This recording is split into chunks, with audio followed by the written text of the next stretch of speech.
Namaskar. Today we are going to study an important principle of Jainism called Anekantvad. You remember that every substance has infinite characteristics, infinite attributes, and all these attributes are not expressed at a time. Only few of them are expressed. So in reality, all substances have multiple aspects, and all those aspects are expressed either in ones or twos or in small groups, but all of them are not expressed. I explain to you with the help of an example. For example, you are a son to your father, you are a brother to your brother, you are a friend to your friend, So you have a different identity, but you are the same person. So, your identity then is defined with reference to somebody, with reference to something, or in a particular context. But there are no contradictions in these things, Even if I call you son, it is okay. If I call you brother, it is okay. I call you as a friend, it is okay. So, but they are all defined in a particular context. So the Anekant view is that it does not accept incomplete or partial view. So you are not only a brother, you are not only a friend, you are not only a son, but probably all of them. So a complete view is taken here, and so that you avoid conflict. One need not fight that no, you are only son, and the other say no, you are only brother. This kind of conflict and fight is avoided if you take the Anekant view. Look here, you are a different identity in different relations. Anekantvad can be seen easily in our daily life, in conduct of human groups and so on. Life is such that it fails to express itself in partial vision. It expresses in all its completeness. This is what we have to understand. Anekantvad reveals the truth, and therefore the truth is that you are a different person in different context. Universe is complete, and comprises infinite realities, and a simultaneous view of totality is highly impossible. You can't have a total view at the same time. It's only a partial view which is taken, and it always a partial view or relative view with reference to beliefs, prejudices, mood, and so on. You see, beliefs also make a lot of conflicts and fights.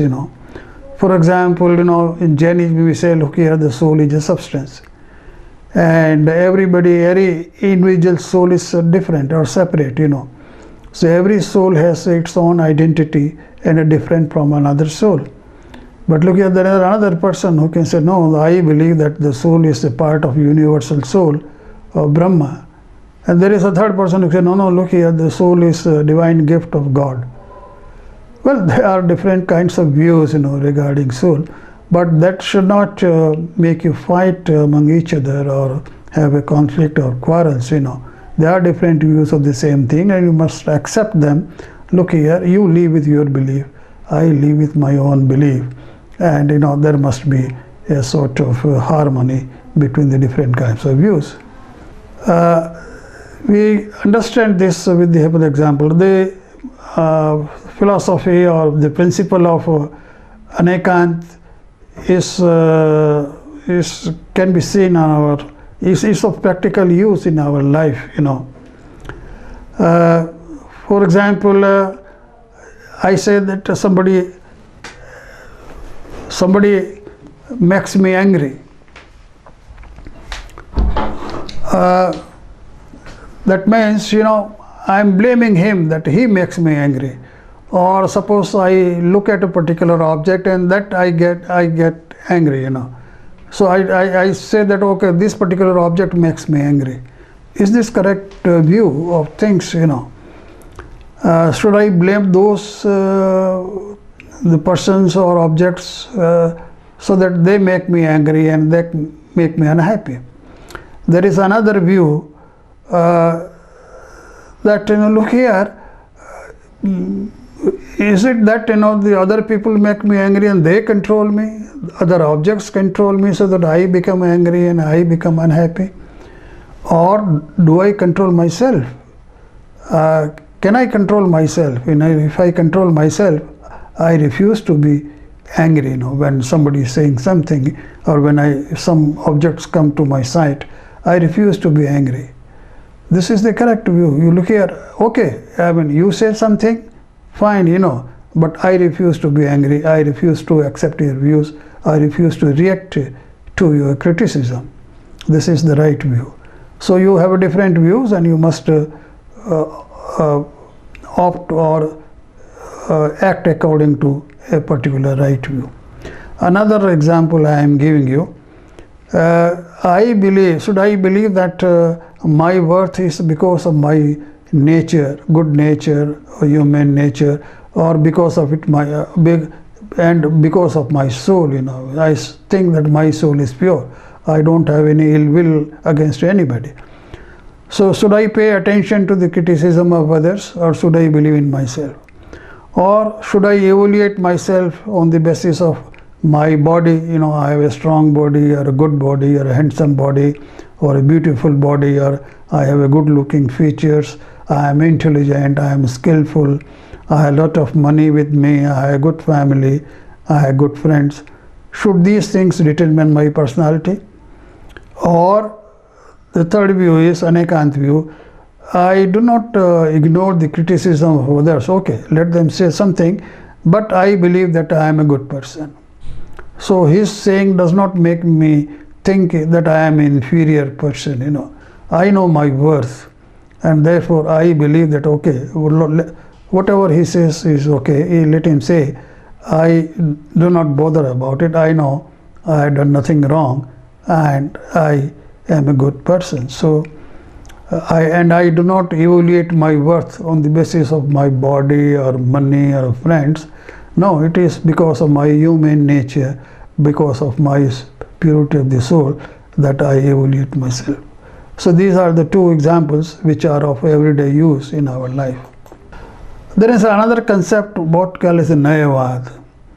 So Anekantvad takes the total view, and Nayavad takes a partial view of the things. So it analyzes the objects from a particular point of view or individual point of view. Human perception and knowledge is limited, as I told you, and it takes a partial view at a time. At a time we know only a partial view. This is Naya. This is called Naya, and it deals with a particular aspect of a standpoint, but it does not deny existence of other aspects. So if I am able to conceive only or perceive only a particular aspect, does not mean that other aspects are not present. They are also present, but I am conceiving or I am perceiving only a particular aspect at a time. A good example is, there are 7 blind people, and they are made to identify an elephant. So all of them go to the elephant, and 4 of them touch the legs of the elephant. One touches the tail, one touches the trunk, another touches the body, and they give different expression, different descriptions of the element. One said, no, it's like a pillar. Another said, no, it is like a broomstick. Another we say it's a willowing pen. Who touches the ear, who touches the body, say it is like a wall. Well, all these descriptions are, in fact, we know they are correct, but they are partial. So there is nothing wrong in their statements, because they perceive only a particular aspect of the elephant. So the Naya is a method of defining a particular object from a particular individual point of view. There are 2 Nayas. One is a Dravyarthik Naya, and another is Paryarthik Naya. The Dravyarthik Naya refers to general attributes of a substance and not to its modifications. For example, if I had to say that who am I can say I am a soul. So this is a general kind of description, because you will also say I am a soul. Everybody, every life, for that matter, is soul. But the Paryarthik Naya is that no, I am a human being. So that my soul at the moment, at this time, is existing as a human being. At some other time, it can exist in some other form, for example, animal or dev or narki or something like this. So there are two views of defining my identity. Dravyarthik Naya as a substance, I am soul. But as a mode or a paryaya, I am a human being. This is one way of classifying Naya. There is another way of classifying Naya as a Nischay Naya and Vyavahar Naya. Nischay Naya is a transcendental Naya. It recognizes the real nature of the object, and Vyavahar Naya recognizes the particular attribute distinguishing the object. From this point of view, suppose from the Nischay point of view, I say that I am a pure soul, and as a pure soul I cannot act, because I am non-physical. The soul is non-physical, as you know, and a non-physical entity cannot do any physical act, and therefore I am not a doer. I am not doing any act. This is the Nischay point of view. Then the Vyavahar point of view, in practice, I am doing these activities. I am speaking, for example, just now. So I am engaged in some kind of activity. So from the practical point of view, I am a doer. I am doing things, So these two different views. But that they are not contradictory. They are defined with respect to a particular reference, in a particular sense. So normally, if a thing has to be defined in complete aspect, it must be defined from both Naya point of view, from both Naya, from Nischay Naya as well as Vyavahar Naya. Some of the texts, the renowned texts in Jainism like Samesa and so on, always describe the two Nayas simultaneously of the soul and the forms of the soul and activities of the soul and so on. It's a good practice, and it makes the things clear. Nayavad is a warning to philosophers, because the philosophers take different views of the things and they're defined in different ways, but all of them define the reality in different contexts. That's all. Say, for example, the person, suppose there is a sacrifice of the animal. You find this is a common feature in India. And somebody says that this is, my religion. My religion tells me it is according to my religion, the animal is sacrificed. The another person says, no, look here, it is against my religion to sacrifice the animal. So there are different views. And therefore that should not make you fight, and quarrel between you. I mean, one must hold with his own belief and let others also hold their own belief, we also. So that is the kind of situation. So this is Nayavad in brief. The third aspect of Anekantvad is Shyadvad. Shyadvad is a synthetic view. Nayavad was analytic view. We break the things in parts, from define the things from a particular point of view. Shyadvad, we try to synthesize the various views and try to conceive or try to think of a complete reality. So it brings a harmony between different analytical standpoints, you combine them. For example, I gave you the example of an elephant in the just now, and said that there are 7 blind persons and all of them describe the elephant in different manner.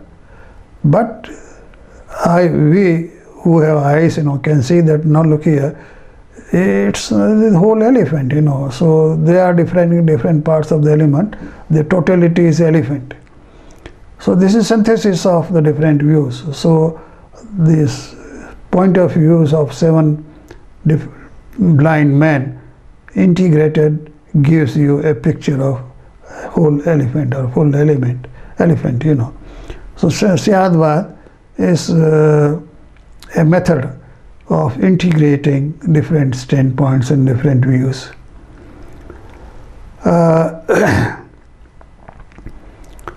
Syadvad should be applied to actual objects, not to imaginary objects, or not to those things which are not existing. Let us take an example here. The Syadvad is described in 7 different predicates, or 7 different steps. Whether the thing exists, does not exist, or may exist, and so on. We'll go through these steps here. The first step is called Syad Asti. Maybe the thing exists. So take the example of a jar which is made of clay. Suppose you have that. Then we say jar is made of clay. That is, it is existing. The first step is, or the first kind of statement which can be made about the jar is that jar is made of clay. That is, it exists. The second kind of statement which can be made about this jar is Syad Nasti. Maybe it is not. Means the jar is not made of gold. So this is another statement, I know that the jar is made of clay. So when I say the Syad Nasti, I say that the jar is not made of gold or any other thing, etc. So this is also a description of the jar in order to identify the reality of the jar. Then there can be Syad Asti Nasti. Maybe is and is not. That jar is made of clay and it is not made of gold. There are 2 statements made now here together. The jar is made of clay and jar is not made of gold. Both are correct, and both describe the identity of the jar in a particular manner. Fourth kind of statement which can be made is Syad Avaktavyam. Maybe is inexpressible. So if I try to say that the jar is made of clay and jar is not made of gold, and these 2 together simultaneously, I cannot say that. I cannot express this. I had to express them separately, that it is made of clay and it is not made of gold. But simultaneously I cannot say that it is not clay and it is gold. It is clay and it is not gold. I had to make 2 different statements. I cannot express it in one statement. So that way, if I try to do that, then I have to say that I can't express it that way. So it is inexpressible. And so there are other combination of these statements in 5th, 6th and 7th steps. Syad cha and avaktavyam, Syad asti cha avaktavyam, Syad nasti cha avaktavyam, and Syad asti cha nasti cha avaktavyam. The combination of these first 3 or 4 types of statements, you can say that. And the beauty is that, to describe any object, these are the only 7 kinds of statements that can be made. If you can find 8th, I will be very happy. Though the 8th kind of statement is not possible. So the Jain scholars, the ancient Jain scholars, devised ways to describe the thing particularly in whole detail in 7 kinds of statement. Okay, and this has a large number of applications now also in modern mathematics, in statistical theories, in a probability theory and so on. I am not going to go into details of these applications here, but suffice is to say that Jain scholars were very clear how to identify a particular object or a thing in all its aspects, and make a complete statement regarding the object. So what we have studied today is Anekantvad. The multi-aspect philosophy is very important. It reconciles conflicts between different views in the world. So most of the fights in the world or the war which have been fought are because of difference of views, and they were not able to reconcile them. And therefore they fought the war. And if there is an effort to understand each other, each other's point of view, and come to some kind of agreement or reconciliation. Look here, you are correct in your own ways and I am correct in my own ways, and why fight?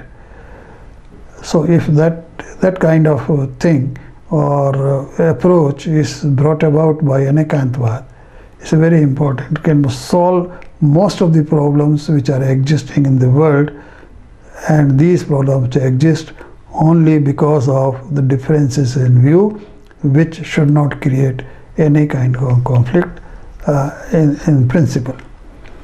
Then we also discuss Nayavad. You analyze the thing in parts and describe each part in relation to something, in contrast to something, and that approach is also very helpful to understand reality. And then the Syadvad, the third aspect, where we try to describe a thing in all its aspects by 7 different kinds of statement, make 7 different kinds of statement, and then with that you describe or identify a object completely or perfectly. So I'll stop here. I would like that you study these principles in your life and try to find out examples and identify examples of Anekantvad and Nayavad and also Syadvad, and satisfy yourself that these are the principles which are so helpful to us. Thank you very much.